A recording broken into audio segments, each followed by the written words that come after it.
Hey guys, this is Jorge from the Big Band Podcast. Today I'm joined by Abishur Prakash. He is a geopolitical futurist, and he recently released a new book called Next Geopolitics. And today he's going to share with us what basically his message. And I thought, uh, the message of this book is, I mean, it's mind blowing, man. Because I mean, these are topics that as a technologist, in particular me, I'm into, but there's some things in there that you're like, I mean, know myself. I was like, oh my God, look, this is the type of book that I like to read because it's teaching you something that I don't know yet, that I thought I knew, but or like my God, this is not even my radar. But Prakash, thanks. I mean, Abishur, thanks for joining us today. Thank you. Thank you for Um, having me. and can you talk about a little bit yourself, your background? Yeah, sure. So I work as a geopolitical futurist. My job is to understand how new technologies like robotics or artificial intelligence or embryo editing or space mining, how all of these different technologies that we hear about in the news all the time, how they're going to transform world affairs.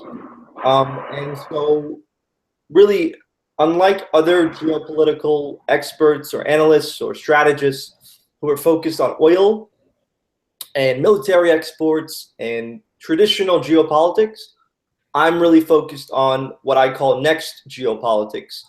And I believe that technology is going to be the most disruptive variable. And so that was really the focus of my new book. And I talk about all of these different technologies and all of these different scenarios that are taking place, and that are many of them are in their infancy, but many of them are also in their advanced stages. Okay. And what was it? Because you're a young guy. You're like 20, 25? Yeah, I'm 25. I'm a millennial. 25. Yeah, me too. Um, I'm 10 years older than you are. So that's what I'm saying. Like, you're a young guy. That's okay. How did you get interested in geopolitics, specifically the tech side of things? Yeah, so it started off in 2013. I started doing this project called Explosive Times, and that project was essentially me and my father researching and distilling the most disruptive events taking place around the world.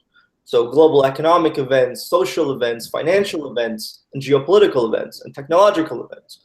And we would distill these events, and then we would post them on Twitter to share with the world. And I had taken a break from pursuing my degree at the time, and doing this sort of quote unquote re-educated me. Like I talk about at the beginning of my book, it really re-educated me, and it brought me into geopolitics, and it really just sparked my interest in the subject. And how I got involved in the technology side is, I mean, first of all, being a millennial, you're growing up around technology, whether it be the internet or social media or smartphones. But also, when I was talking to the so-called pundits or to the experts and to executives, there didn't appear to be any real difference in how they define geopolitics. It was all sort of the same way. They would talk about oil, they would talk about defense, they would talk about energy, they would talk about the main variables that make up geopolitics. And I was thinking to myself, coming sort of from an entrepreneurial background, I was thinking, this can't be right. There has to be more to it. There has to be more to the geopolitical landscape than these variables. And so that took me on a journey towards identifying what these different variables are, learning about these variables, becoming immersed, connecting the dots, and really now focusing completely on new technologies. So that was sort of my 30-second wrap up of my journey. That it's I've I think the trajectory of your journey is interesting, particularly because this is a topic that's well covered on a day-to-day basis. Yeah. But the tech side of things is, I don't want to say it's like ignored completely, but it's not it's not, it doesn't exist as far as I'm concerned from a political standpoint. It's covered from a business standpoint. Yeah, absolutely. You're absolutely right. There's, like I said, there's traditional geopolitics, and we hear about that in the news all the time, whether it's oil prices dropping by 40%, whether it's the civil war in Syria, whether it's more tensions between NATO and Russia, or the South China Sea, or India Kashmir. We hear it in the news all the time. But the technological side of things are a little bit less covered, if at all. Now, I think that's going to change. There's already steps being taken by governments to deal with these new technologies. So, for example, earlier this year, there was a ministerial meeting of the G7 ministers in Japan. And the Japanese communications minister proposed a framework for how to govern artificial intelligence. And they want to get the G7 members involved in creating sort of a playbook and a rule book for coexistence between humans and artificial intelligence. So that's just one sort of step towards this new world of technology. But, besides the fears regarding automation, you don't really hear about, for example, in the book, I talk about designer babies. The first chapter is on embryo editing, and I propose a very simple scenario, and that is, if parents from India go to the UK to design their baby, and then they come back to India to have their baby, which country does the baby belong to? Is it the country it was designed in, the United Kingdom, or the country it was born in, which is India? And that's something that nobody has ever dealt with before. That's a baby being born in two separate countries is something that's a brand new phenomenon. So you're right, it's not in the news, but I definitely think that we're going to see it in the news more and more. Well, I'm glad you just brought up that little nugget, which is these are scenarios that yes, we never dealt with. How does technology change or is changing geopolitics? Great question. So I think there's two circles. There's the first circle, which is technology, how it's already affected the geopolitical landscape. And you can see that in the Arab Spring, the role that social media played. You can see that in the democracy protests in Hong Kong with the app FireChat. But then there's the circle of how technology will affect geopolitics. So you have something like space mining. And you have, and I talk about this in the book, you have this blank canvas called space. And everybody, there are no rules, there's no framework besides the UN and their outer space treaty, which was created in 1967. It's more than 40 years old. There's really no global framework for governing space. So a very simple effect of space mining is, for example, Luxembourg wants to become a space power. Their economy is about $60 billion right now. If they go and start mining an asteroid for gold or silver, or some other metal or resource, and they're mining in the tens or hundreds of billions of dollars, and they bring it back down to Earth, does that mean their economy has suddenly increased? Because those resources now belong to them, they're part of their economy, and if they're selling those resources on the global market, all of a sudden they're competing with energy powers like Russia and Saudi Arabia and Canada. I mean, this is a totally new world, and that's just one scenario of space mining. So, like I said, there's two circles. There's one circle that shows the traditional, how it's already affected, and you can see that in the Arab Spring, you can see that in the protests in Hong Kong. But then there's the second circle, which is just full of different things. If you have armed drones, autonomous armed drones, if South Korea and North Korea deploy autonomous armed drones on their border, and these drones are allowed to fire on each other, and they do begin firing on each other, is that considered an act of war? Is that what's going to lead to the next Korean War? Robotics? So And there's just so much more. So this circle is filling up, and the change is, it's really becoming a tsunami of change. Unbelievable, man. You know what? The other topic that I mentioned was the food cloning, Yeah. and how that changes, because you're talking about the trade. So a lot of small still traditionally based countries that don't have high tech in them. Yeah. Basically live off the trade. And so what happens when maybe maybe United States starts creating their own vegetables? I mean, Yeah.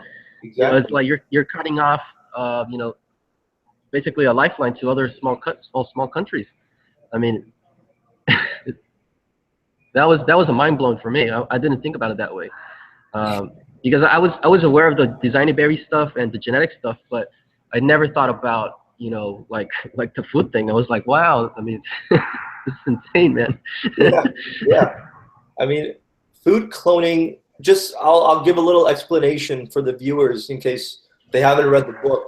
But food cloning is the idea of, instead of importing certain goods, countries will begin cloning these goods. So, for example, China has a company called Life Genomics, and they've announced that they want to clone 1 million cows by 2020 to keep up with Chinese beef demand. Fascinatingly, and I mentioned this in the book, India is the world's largest beef exporter in a country where cows are considered holy. So that's just mind blowing. But you have these cows being cloned, and so instead of importing beef, China may begin cloning beef locally. And so the same potential exists for practically everything else, whether it's coffee, whether it's tea, whether it's practically any other vegetable or fruit that you can think of could potentially be cloned. And in the book, I talk about the Philippines, how they are working with cloned coffee plants created by Nestle to reduce their imports from other countries. So when it comes to food cloning, you're absolutely right. It's a very disruptive variable.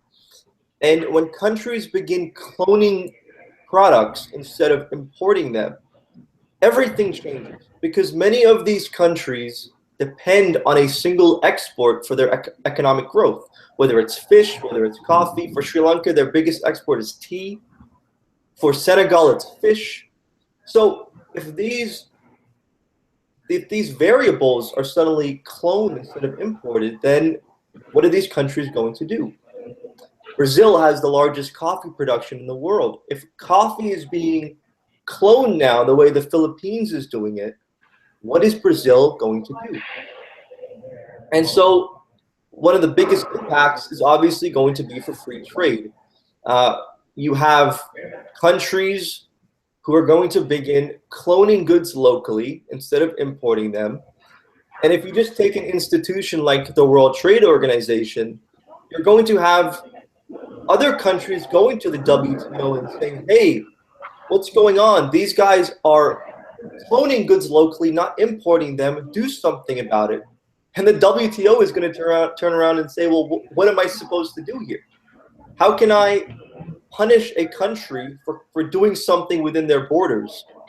And so that changes everything. That could change free trade. That could change the relevance of these institutions. And it can go one step further, which is right now we're talking about cloning cows or coffee or tea.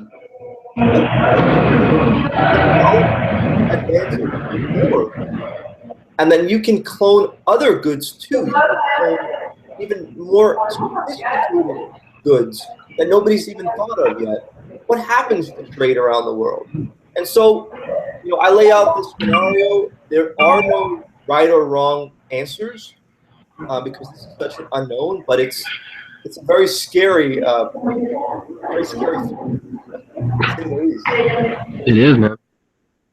I was going to ask you because my experience, I do consulting for startups and for large organizations on topics of technology and innovation in general. So these topics are not. I'm not going to say they're hard to sell, but they are not something that it's a normal conversation, especially when you're talking about preparing for the future or just even thinking about it. So, in your experience, how do you sell this to governments? I mean, how do you go in there and just talk to them and say I got news for you? Sure. Well, there's multiple things to it. I think the first thing is that there's a learning curve involved. That this is not the kind of stuff that everybody's aware of, paying attention to, let alone connecting the dots.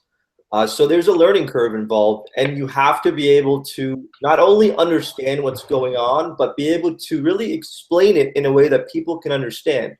So, for example, I was talking with an executive about a month ago, and I was explaining to her a development that took place earlier this year. And so every year there's a conference called the Black Hat Conference, Black Hat Security Conference, and it's held in Las Vegas.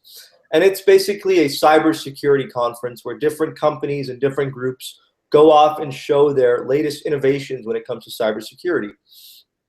And so at the conference this year, DARPA was there, the R&D wing of the Pentagon. And they had a grand prize challenge. And the group that won the grand prize challenge has created an artificial intelligence software that can autonomously identify holes in a network and fix them. So you don't need a human being to keep scanning. This software will do it on its own. And at the same conference, another expert said, well, this software could be used in a different way. You could tilt it on its head, and all of a sudden, instead of patching holes, it is going into these holes and exploiting them, whether it's a hole in a traffic light system, in a stock market, in a port control system, something else. So when I was explaining this to this executive, first of all, this was brand new. She never heard of this, but it was also the ability to explain it in a way that she could connect with, that she could understand. So that's the first part. And the second part is really governments don't have a choice. This is not something where any government in the world can say, well, robotics is coming, but it's not really for me, so I'm not going to pay attention to it. Either you're prepared or you're not prepared, and you're going to be disrupted. So pay attention to it, learn it, educate yourself, create strategies, because it's heading our way, and it's coming rapidly. It is coming rapidly.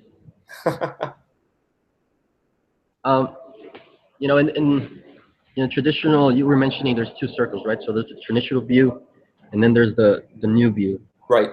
So in the traditional view, we've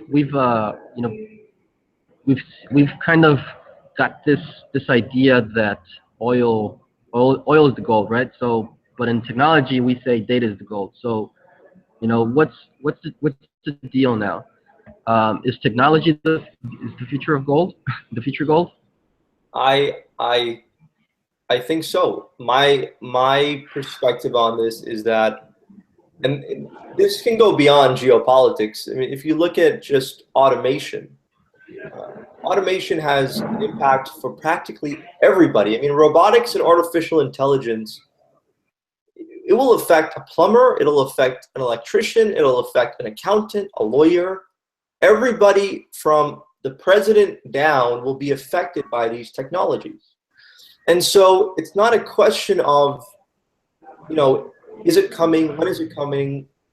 Could I sidestep it? It's heading your way, and it's going to disrupt your operation. So, and that's just automation. That's just for individuals. Then you have robotics and artificial intelligence for defense. You have, China has announced that they want to put artificial intelligence into their cruise missiles.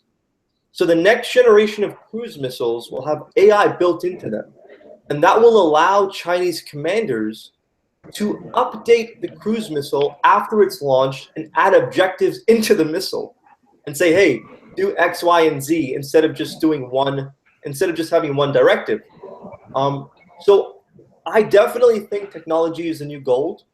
I think that, it's going to take a while And by a while, I mean, it's not going to take 10 or 15 years, but it's obviously not going to happen overnight where all of a sudden the geopolitical landscape is disrupted by technology. It's still going to be an incremental development, even with automation.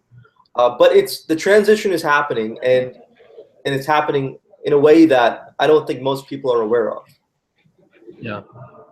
Um, I think you kind of talked about the next question I was going to ask you, because I've been following you since I think the beginning of the year, and I immediately noticed your focus on robotics and artificial intelligence. So if you just can talk a little more, because you touched upon the last question, but let's see if you have something else to add to this one. How is AI changing countries? Yeah, it's a great question. It's changing countries in multiple ways. The first way that we're hearing on the headlines all the time is automation. One report said that 42% of jobs in Canada are at risk of automation. Another report said that 50% of the workforce in the US and UK is at risk of automation. Another report said that 85% of jobs in Ethiopia are at risk of automation. The World Economic Forum, the WEF, came out and said that 5 million jobs are at risk of being automated.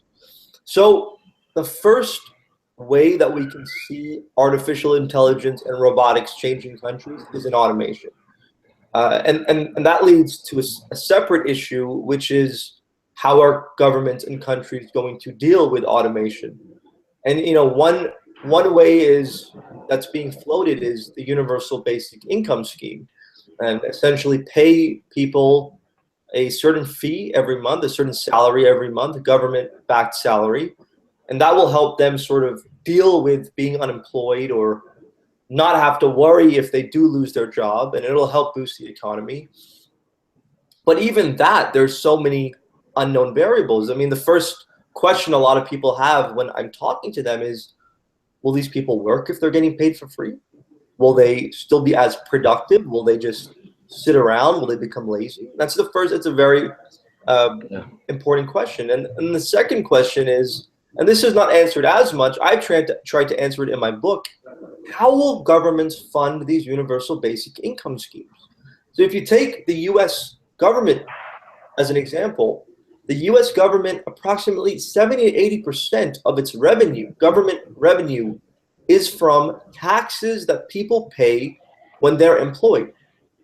And they raise a little more than $3 trillion a year in these taxes. But you only pay those taxes if you have a job. If you're unemployed, you don't pay these. If you're unemployed, you don't pay taxes. So if you take the Bank of England's projection that 50% of the US workforce, which translates into about 80 million people, so 80 million jobs are at risk of being automated in the US alone. Let's say that they're wrong. Let's say the Bank of England is way off, just to give them the benefit of the doubt. And let's say it's not 80 million, it's 40 million, and that's a 50% reduction in their calculation. 40 million people all of a sudden over the next 5, 10, 15 years losing their jobs, which means that 40 million people are no longer paying those taxes. How does the US government plan to support this universal basic income scheme? So that's the first level of change that robotics and AI is bringing that we're hearing about is automation. The second area that's just as important is defense. The rate in which robotics and AI is affecting defense around the world is astonishing. One of the best examples I use is DARPA, because DARPA in the US has to be the most cutting edge organization when it comes to military robotics. And so there's one example I like to share. They are currently working on a project called CODE. It stands for Collaborative Operations in a Denied Environment. And the goal with CODE is that when drones are operating, the biggest problem is there's not enough human operators to control the drones. So with CODE, DARPA wants to allow drones to autonomously assess and navigate environments and make decisions and simply have a yes or no answer from a human operator. But DARPA wants to go one step further. They want to allow these drones to identify and engage targets. Now, whether that's what actually happens when this project is fully ready, whether they can still engage targets, which means attack targets, we don't know that. But the idea that they're working with that goal is just incredible. So the two levels of change that are the biggest is really automation and the job disruption, and it's defense and the kind of reconfiguration that's taking place within militaries around the world. Oh my God, man. Hope I'm not scaring you. There was, like I was saying at the beginning, right? So, these are topics that I'm interested in myself, but there was, because you use links in the book that take you to that specific, thing, and I'm reading this thing, and I'm like, so I was like, okay, I didn't know that China was doing this and that, Yeah. right? Because you kind of read, I was aware of this. I believe it's from the United States. This automated plane that they have that basically, I don't know if it's already operational, but it seems to me that it is, because they write about it freely on Popular Science and all these other scientific type of more less scientific but more to the mainstream magazines that basically Right. can target, they taught this thing to target civilians and, to identify if it's a threat or if it's not. You're like, holy shit. This is, and that's in the military. At what point does it come down to the local level where you're talking about the police, all these things? And then, the other topic that you touch upon in your book is, terrorism. Yeah. Because terrorists will have access to this stuff too if they don't already. Absolutely. So Absolutely. You touch on two good points. Speaking of China, you brought up China for a second, and another equally important development is earlier this year they launched their quantum space satellite, and this made headlines for a couple of days and then it sort of disappeared. But the importance of this satellite, in my opinion, that quantum space satellite is probably the start of what will be one of the biggest geopolitical challenges for the US. And I'll explain why. The US, whether or not you agree with surveillance or you're against surveillance, that's not the question. The reality is that majority or a large part of the internet's traffic passes through the US, different hubs situated throughout the US. And this gives the US, along with its partners like the Five Eyes, access to huge amounts of data on what other governments and citizens and businesses are doing. This is not a question of whether or not you agree, whether it's good, whether it's bad. This is what's happening. And naturally that gives the US and its allies a huge geopolitical advantage when it comes to surveillance, when it comes to keeping tabs on what's going on. Now you have this quantum space satellite. Now, currently, all of the internet goes through underwater submarine cables, physical underwater submarine cables. Now you have this quantum space satellite. And what this satellite does, it does one thing, but it has two applications. What it does is it engages in quantum entanglement. So the theory of quantum entanglement is that if you have two variables, you put these variables into a state, doesn't matter how far apart they are, and any communication between these variables is limited to that state. And if it's spied on, that state collapses. So in other words, in English, if you and I are having an email conversation and it's within quantum entanglement and a third party tries to read the email conversation, the email conversation disappears. So they want to use this technology in two ways. First, they want to bring a new kind of encryption to the world. And the second thing they want to do is start beaming down internet. So instead of passing internet through the underwater submarine cables, now they're beaming down internet from space. And you can see just, when China launched their Asian Infrastructure Investment Bank, the entire world jumped on it. So tomorrow, if China launches some kind of an internet initiative, the way Facebook is trying and Google is trying, who knows what countries will jump on board. So that's when you touched on China, I felt, wow, that's something I want to share. And I can talk about this in the book too. But going back to your question about terrorism, I call it technological terrorism. And I know that a lot of these technologies, whether it's self-driving cars, whether it's drones, I even bring up smart appliances. And I talk about how at the Black Hat conference a few years ago, they tried to hack the Nest thermostat. And in the future, if you have a Nest thermostat in your house and you leave the house because you have the app on your phone, the Nest thermostat will have an away status. It'll say this person is away, and it'll change the setting. Now, if a hacker has already hacked into Nest, they know that you're away. They know right then and there that you're no longer in the house. Now, if you have a smart oven or a smart oven that can preheat itself through a smartphone app, all of a sudden, a hacker could technically hack into that oven and preheat it or override the preheating settings and just turn it on. And so if you have all of these fires breaking out around a city and they're linked to terrorism, can you just imagine the ramifications? And this in itself, it goes to another question of whose responsibility is it?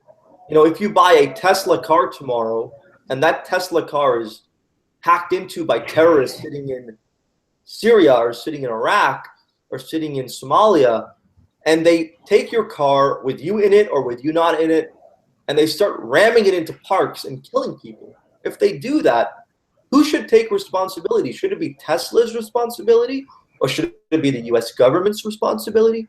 And this is a very gray area. So once again, technology is truly going to disrupt the terrorism, terrorists and the way they commit crimes.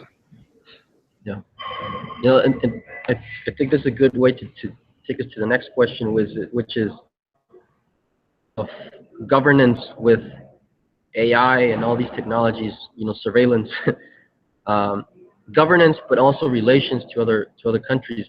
Right? You also mentioned on the book, which is basically when it comes to relations with other countries, preemption. So this is military, but it's also business. You try to preempt certain things. Yep. But now it's like predictive policing. Yeah, exactly. on a larger scale. Just touch upon that a little bit, please. Sure. So in the book, for the viewers, one of the chapters is called Predictive Foreign Policy. And it looks at how artificial intelligence will be used by countries to predict what other countries will do. And so I give a few examples. So for example, earlier this year, Russia's Ministry of Ethnic Affairs, they unveiled artificial intelligence that can predict ethnic conflicts at a very early stage. So to detect these at a very early stage. So if there's an outbreak in Chechnya or in St. Petersburg or somewhere else, the government will know at a very early stage and potentially even before it even takes place. In China, Baidu has created an algorithm that can predict where crowds will form and can then tell the police, where are these crowds forming. That's today. That's in 2016. In fact, the Russian development was in January of this year. That's almost 12 months ago. In 2018 or 2020 or 2022, it will be 100 times more advanced at the speed of which technology is changing.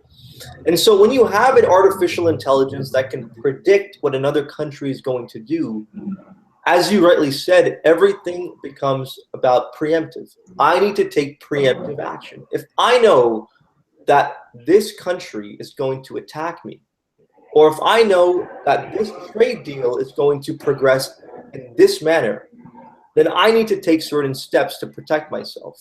And in the book, I talk about a scenario between China and Russia, which may seem not possible today, but anybody that's truly paying attention to the Sino-Russian relationship knows that it's not an alliance, it's a temporary relationship with a lot of constraints, and it's not likely to last very long in terms of 50, 60 years, because eventually these two countries are going to have a little bit of rigidness and tension, whether it's in the Central Asia, whether it's with exporting arms, intellectual property.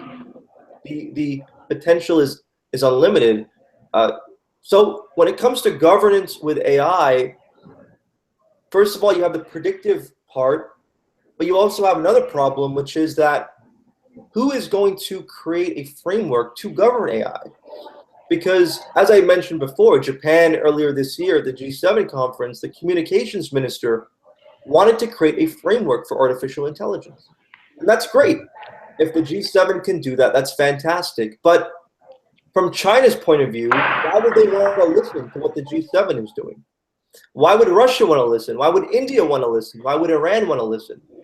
So what you have is you have one group of countries that want to maintain their supremacy, that want to make sure that these frameworks are followed.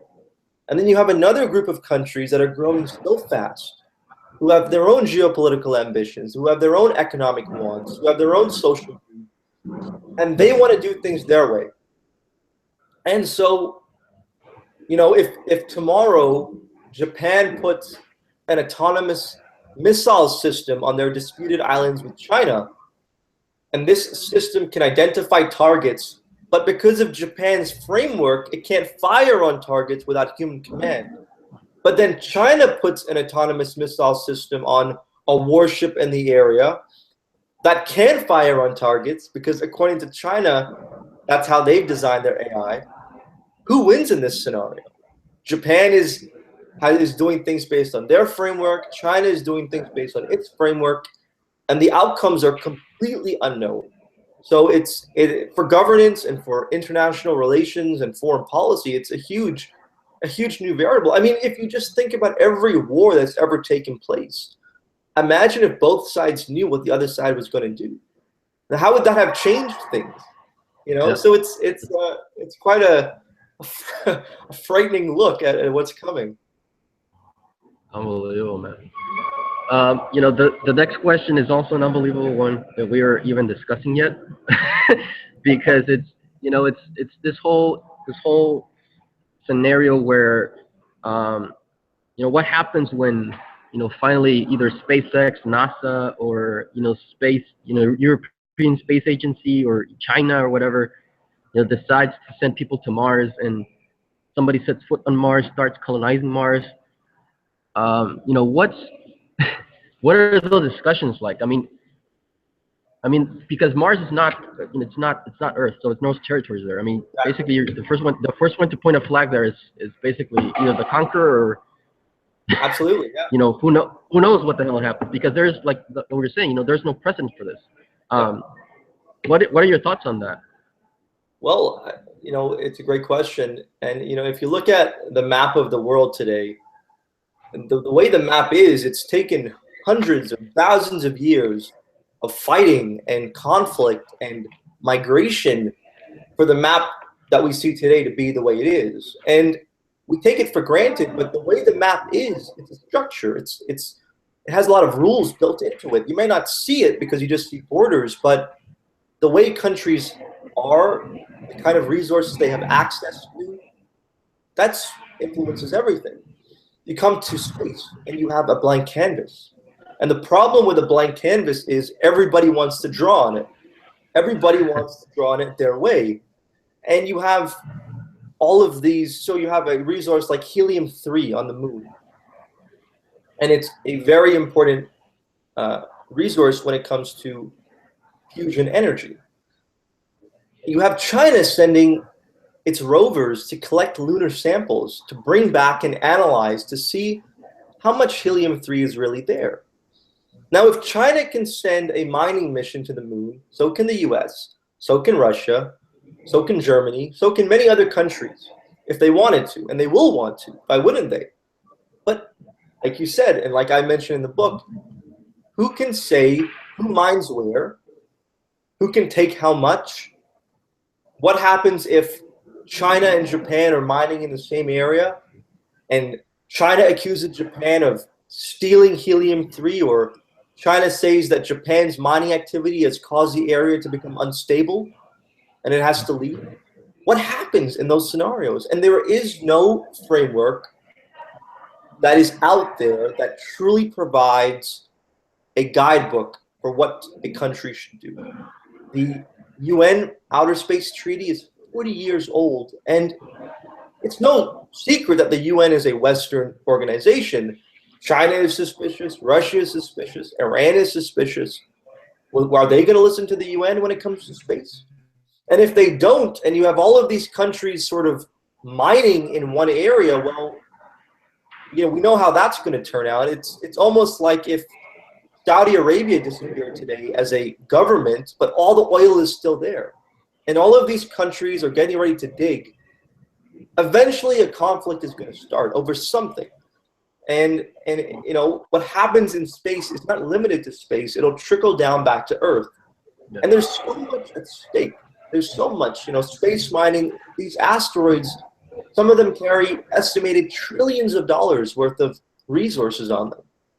That's not a number anybody wants to mess around with. Everybody's going to want an access to that. So, you know, it's truly an unknown. It's a very gray area.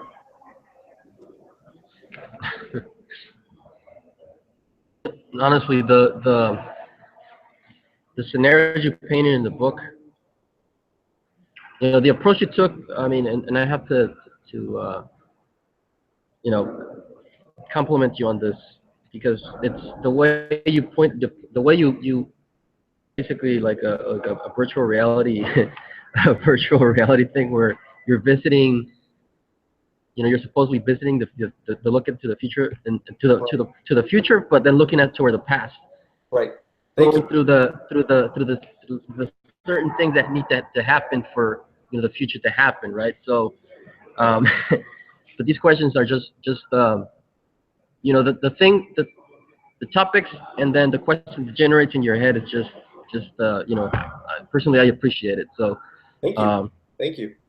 So, you know, just get a little fun and step away from the from these provocative questions. You know, for you, you know, which of these technologies that you mentioned in the book, which one excites you the most? You know, I think that they all excite me. You know, geopolitics right now, because we see so much tension in the world. We turn on the news, CNN or CNBC or Fox, and we see all of these wars and social explosions. And so geopolitics usually gets a pretty bad rep. But there's also a lot of positive. You know, you were talking about food cloning being one of your favorite chapters. And if a country like Rwanda or Bolivia or Angola can use food cloning to give its population, raise the quality of its population, that's a fantastic thing. And if trade suffers because of it, that's something that may be overlooked in the short term in order to raise the standard of life for a population. Rwanda is using drones to deliver blood supplies and potentially even more supplies in the future.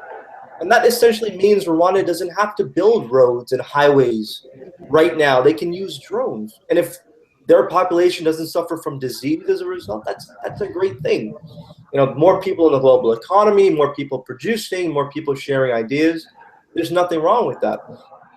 So they all really excite me. I think the one technology that truly excites me is probably robotics. I also write for, I'm a global contributor to Robotics Business Review in Boston, and they're the world's leading robotics publication. And so all of the work around robotics that I'm seeing is just truly, you know, the implications can be quite scary, but just looking at some of these developments from a human standpoint is totally fascinating. A couple of days ago, Russia unveiled an underwater robot that can mimic any other submarine. So you no longer have to have different submarines in the water. You have this one robot, and if you're Russia, you can mimic in order to make sure your enemy doesn't know what's going on. That's fascinating stuff. So to answer your question, all of them really do excite me, but if I have to pick one, it's robotics. Fair enough. And which one worries you the most? Oh, they all do. That's why I wrote the book, right? That's a good answer, man. Probably the autonomous capabilities of artificial intelligence.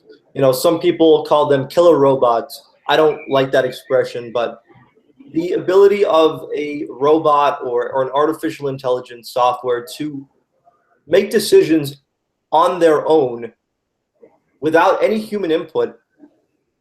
This is the first time, if you think about it, in the history of mankind that we have a non-human entity making decisions for humans. That's never happened before in history. So if you have an artificial intelligence system that's deciding when to fire on a vessel, or you have artificial intelligence built into sentry robots and they're firing on each other on a border, and that leads to a war, well, that's truly a frightening situation. What's even more scarier is if you have an entire war that's automated. If you have, for example, humanoid robots on the border of India and Kashmir, if you have that, and these robots begin firing on each other, and they all of a sudden say, well, we need air support, so they call automated drones to come in, and all of a sudden you have an entire war fought by technology, not even human beings. So that's truly what keeps me up at night from a technological standpoint. I'm sure you follow The Verge. Yeah. An article / with a video thing on it about a company in China. I think it's the biggest drone company there. Okay. Was it deep dive? I think that, yeah, I think it is. Okay. Basically, what they do, or what the article says they do, is to recruit new people. They create these tournaments. So it's like the Robo Wars or something like that, where they create. You probably know about this, but basically they create like these, the on the floor robots that roam. So they create this whole spectacle, like a mini stadium with people on it, and you got all these teams working with the robots. So you got the drones flying in, and you got the ground ones on there, and they fire these ping pong balls at each other and stuff like that. So basically, what they do is they have to protect their territory or their bases, and then to go and take another one out, it's like teamwork. So automated, the other part is with human interaction. So that gives you a look into what you were saying, right? Basically, the next view into how war is going to be play out, because it's a combination of some automation and then the human element in there. Right. Right. No, I totally agree with you. And there's also another, speaking about a company from China, I also touched on this in the book, that for the first time, we're also going to see technology companies. Usually when it comes to geopolitics, government does something and businesses are affected. What we're going to see now is the opposite. We're going to see businesses doing something and governments being affected. So an example of that is there's a company in Silicon Valley. They're a satellite imaging company. They're called SpaceNode. And earlier this year, they came out with the China Space Manufacturing Index. Now, usually what happens is if you're a company and you want to know, or you're a government and you want to know how well manufacturing is doing, you use a traditional manufacturing index, which is an index. A company goes, they check the inventory levels, the orders, all kinds of different variables of a factory, and then using these interviews, they build a picture of how the manufacturing is doing in a given country.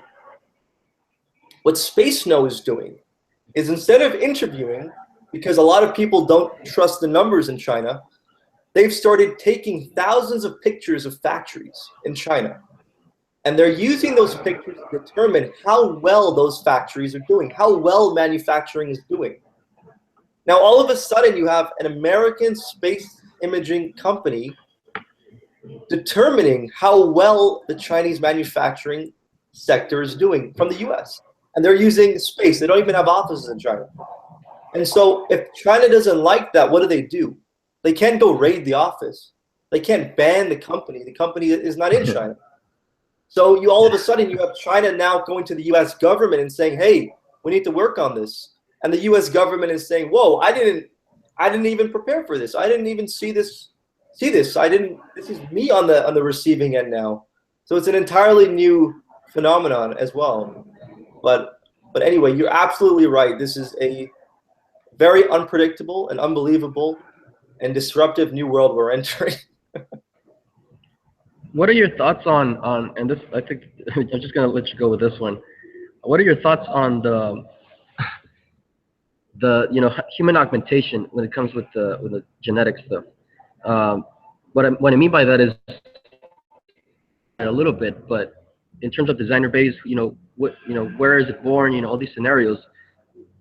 But the other question for me was, okay, so what if I decide down here in, I don't know, like geopolitically, you look at the scenario and say, let's say China, who is kind of crazy, Right. crazy country, right? So they decide to, because they're already trying to do it. They passed this law where you can create your own, modify your embryos, Right. but it has to be like superhumans.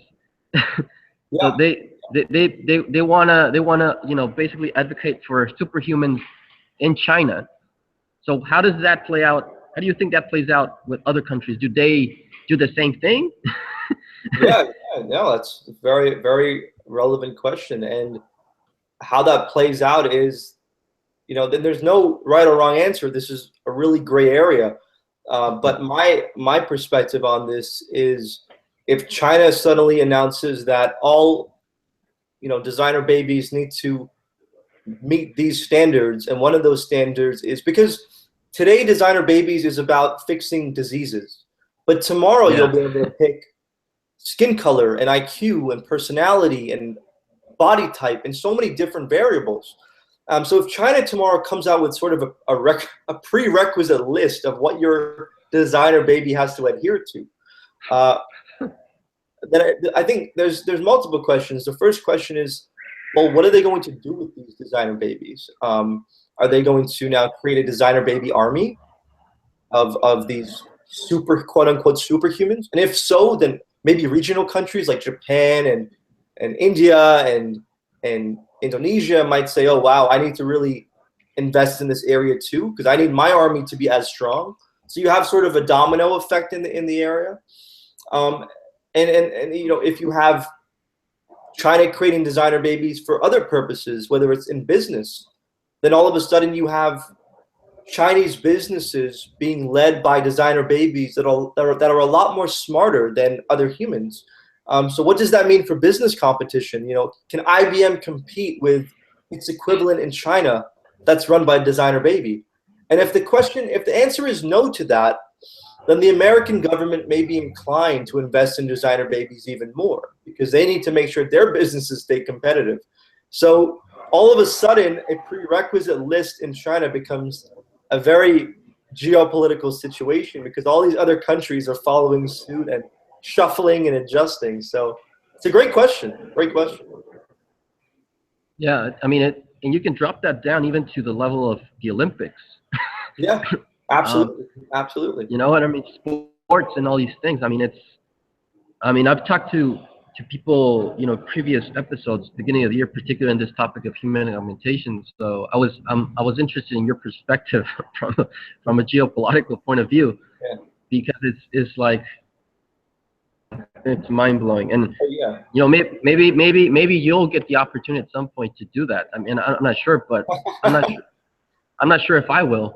I mean, I'm not a dad yet. I'm thinking about it. You know what I mean? It's like, what the heck?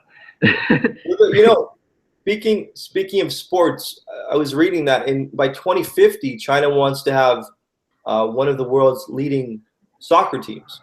Oh my God! Yeah. They're training in a very systematic way across the country. They're building soccer schools, and they're making it mandatory to learn in certain grades.